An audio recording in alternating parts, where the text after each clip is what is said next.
Bonjour. J'ai remarqué que les vidéos que j'enregistre sur le prana sont beaucoup visionnées. Donc j'en déduis que mon expérience peut peut-être intéresser des gens. Actuellement, je suis encore dans le processus. Ça fait 14 mois. Au début, je n'ai pas mangé pendant 2 mois. Après, je suis entré et sorti dans le processus en y restant, je dirais, 80%. Je mangeais pendant une année que des pizzas, du chocolat et des glaces. Et je me portais à merveille. Ensuite, je refais le processus pour la deuxième fois avec le même animateur. Et je suis à nouveau resté 2 mois sans manger de la nourriture solide. Je dirais d'emblée que mon but, ce n'est pas d'être pranique. C'est le prana qui est venu me chercher. C'est comme ça que je considère ça, puisque ce sont des amis qui m'ont proposé l'année passée de participer à un stage de prana. Donc je considère ça un appel. Je suis allé sans vraiment savoir ce qui m'attendait, même si je connaissais le prana. Mais j'y allais un peu en touriste. Donc je fais pendant toute une année des allers-retours. Et là, en comprenant que le prana n'est pas le but, mais que le prana, la capacité de se nourrir de la nourriture subtile, de l'amour, de l'énergie, est plutôt un baromètre qui indique où j'en suis. Et que l'objectif, c'est de faire les chemins. J'ai tout de suite envie d'y ajouter que ce n'est pas parce que quelqu'un est devenu pranique qu'il a nécessairement fait les chemins. Je le remarque à travers des personnes qui témoignent, sans pointer le doigt à qui que ce soit, parce que ça n'a aucun intérêt. Ça parle uniquement de moi, ça veut dire que moi aussi, je n'ai pas encore fait les chemins, si je suis cohérent. Mais ce n'est pas parce que quelqu'un est devenu pranique qu'il a nécessairement tout compris. C'est comme quelqu'un qui peut utiliser la loi d'attraction, de utiliser en fait une faille dans l'existence sans faire le chemin qui correspond avec. Il y a plusieurs failles comme ça. Le miroir, la projection, donc la loi d'attraction, et donc le prana aussi. On peut se nourrir de prana, tout le monde peut se nourrir de prana. Il suffit d'être convaincu que c'est possible. Et ensuite faire un processus. Donc mon but, ce n'est pas d'être pranique, mon but, c'est de faire le chemin. Je sais très bien, en tout cas je pense très fort, que si je deviens pranique sans faire le chemin, à un moment donné ou un autre, je reçois le retour de la manivelle et le travail à faire, le chemin à faire, sera toujours à faire. Ça m'attendra. Aujourd'hui, mon cheminement passe par l'apprentissage d'être vraiment face à moi. Aujourd'hui, je n'ai plus aucune obligation. Je suis complètement libre. Je peux faire de ma vie ce que je veux. Je ne suis plus fatigué. Je me sens en pleine forme.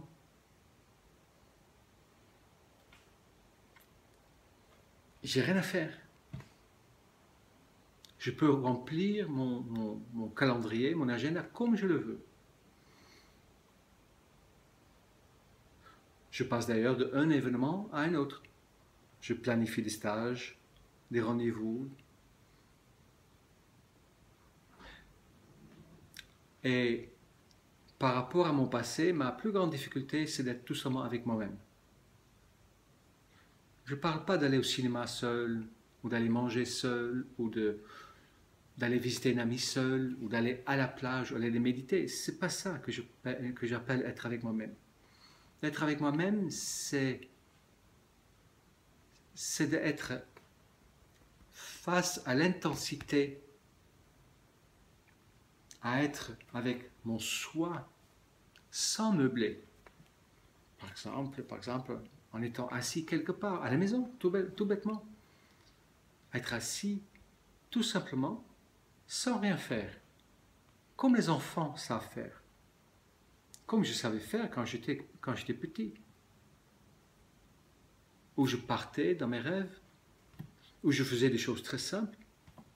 Aujourd'hui, dès que je suis assis quelque part et que j'ai rien à faire, mais je prends mon téléphone, même si j'ai enlevé toutes les applications qui peuvent me distraire, il ne reste que des applications de travail utiles, de, comment dire, de réseau, de relations, pas de réseau, de relations. Téléphone, Skype, FaceTime, email, messagerie. Plus de réseau, plus rien. Mais j'ai encore le réflexe de prendre le téléphone. Au lieu de tout simplement être assis ou debout quelque part et rester en connexion avec ce que je sens, avec ce que je perçois, avec mes sens, avec ce que je vois. J'aime beaucoup regarder les gens quand ils passent. Juste observer, être avec mes pensées. Juste être présent. Ça, c'est pour moi ma grande difficulté. C'est mon défi. Et quand je suis allé donc en Corse la semaine passée, où personne ne me connaît, où je connais personne, à Ajaccio, et j'étais donc face à moi-même, et je voyais bien que la pression, la nuit, je m'ennuie en quelque sorte d'être avec moi-même, m'a poussé vers la nourriture. Et j'ai donc mangé. À défaut d'arriver à être avec mon enfant intérieur, mon enfant blessé, hurlé aux compensations. Et donc je l'écoutais. Et c'était OK. Et aujourd'hui, je retourne. Ce matin, je retourne au prana après une semaine de pause, si on peut dire ça, non alimentaire. Alors comment faire? C'est ça que je voulais partager. Mais comment faire pour revenir? Avec mes allers-retours que je fais pendant un an, j'ai beaucoup appris sur mon fonctionnement. Et bien évidemment, tous les processus sont différents. Il y en a qui deviennent praniques sans se rendre compte. Il y en a qui le deviennent après une conférence. D'autres après, même des stages de 2 jours que je propose et qui restent praniques. D'autres après le processus de 3 semaines. D'autres ont besoin de plusieurs années. Comme mon but principal, même si j'aimerais bien, mon but principal, c'est pas de devenir pranique, mais c'est de faire le chemin que je suis venu faire. Alors, j'écoute attentivement ce qui se passe. Alors, pour moi, le plus difficile a toujours été de passer les 2-3 premiers jours. Les soirs surtout, parce que c'était le repas que je mangeais avec ma mère quand j'étais jeune. Donc il y avait un petit touche émotionnel dans le fait de me coucher avec un ventre vide. Pour d'autres, ça peut être plus facile. Le premier jour, j'ai une amie avec qui je chemine à peu près ensemble. On se parle pas mal par téléphone. Il habite dans le 06. Pour lui, c'est facile, les 2-3 premiers jours. Après, ça devient plus difficile pour lui. Pour tout le monde, c'est différent. Mais ce que j'ai appris sur moi, chez moi, avec moi, c'est que le plus facile, c'est de ne pas boire quand j'ai pas soif. Si je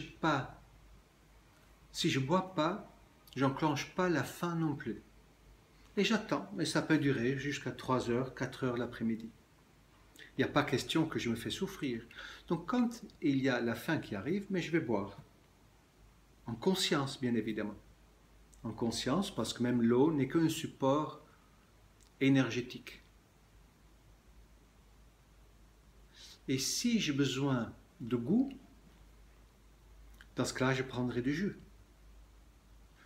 J'ai remarqué que le goût appelle le goût. Le sel appelle le salé et le sucré appelle le sucre. Si j'entre dans un de deux, mais mon corps va vouloir plus encore. Donc qu'est-ce que je fais? Mais au début, les 2-3 premiers jours, je vais boire beaucoup de jus. Ici à Amsterdam, on peut en acheter presque partout, du jus frais, sur le marché, à la gare, et de prendre une bouteille avec moi, c'est facile. Et dès que j'ai envie, mais je bois. Mais comme je viens de dire, le sucré appelle le sucré, le salé appelle le salé. Ce que je fais donc, c'est un truc tout bête. J'amène tout simplement avec moi mon brosse à dents avec de la dentifrice. Pour après avoir, quand j'ai bu, de brosser mes dents et d'enlever le goût du sucré ou le goût du salé. Parce qu'en fait, c'est le goût qui donne envie de plus de goût. J'éviterai aussi de marcher dans la rue où il y a peut-être trop de nourriture, en tout cas les premiers jours, parce que de voir les gens manger peut me donner envie. Et je sais très bien comment je négocie quand je commence à avoir faim. Ah, mais c'est pas grave, tu commenceras demain. Un peu comme, je pense, les fumeurs font, ou les gens qui veulent faire un régime. Cette négociation, le petit diable à l'intérieur. Si je passe les 3 premiers jours ou les 3 premiers soirs, c'est facile. Donc c'est la première chose que je fais. Je vais boire beaucoup. Et après avoir passé les 3 jours, mais je vais diminuer tranquillement l'épaisseur de mes boissons. Et je vais tout doucement revenir à l'eau. Et très bien observer ce qui se passe avec mon poids. Même si ça n'a pas d'importance pour moi. Je me sens bien, je me sens en forme. Et même si je descends encore plus, ce n'est pas grave. La forme, c'est le plus important. Le poids se stabilise facilement. Mais quand je sors du processus, mais le poids, ça tangue un petit peu. Ce que je peux faire aussi, c'est de regarder des vidéos de ceux qui ont fait le processus avant moi, parce que ça me rappelle. Ce que je vais faire aussi, c'est d'appeler cet ami dont je parlais à l'instant, à chaque fois quand j'aurai la tendance de manger. Et bien sûr, la chose la plus importante, c'est quand l'envie de manger vient, d'observer d'où ça vient. Est-ce que je m'ennuie avec moi?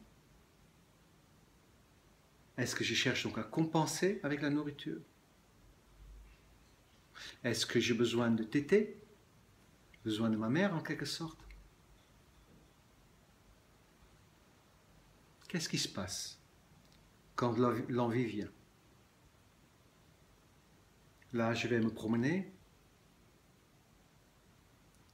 et il me semble que la chose la plus importante, c'est déjà de rester, comment dire, en connexion, en présence avec ce que je suis. Tout le temps en connexion.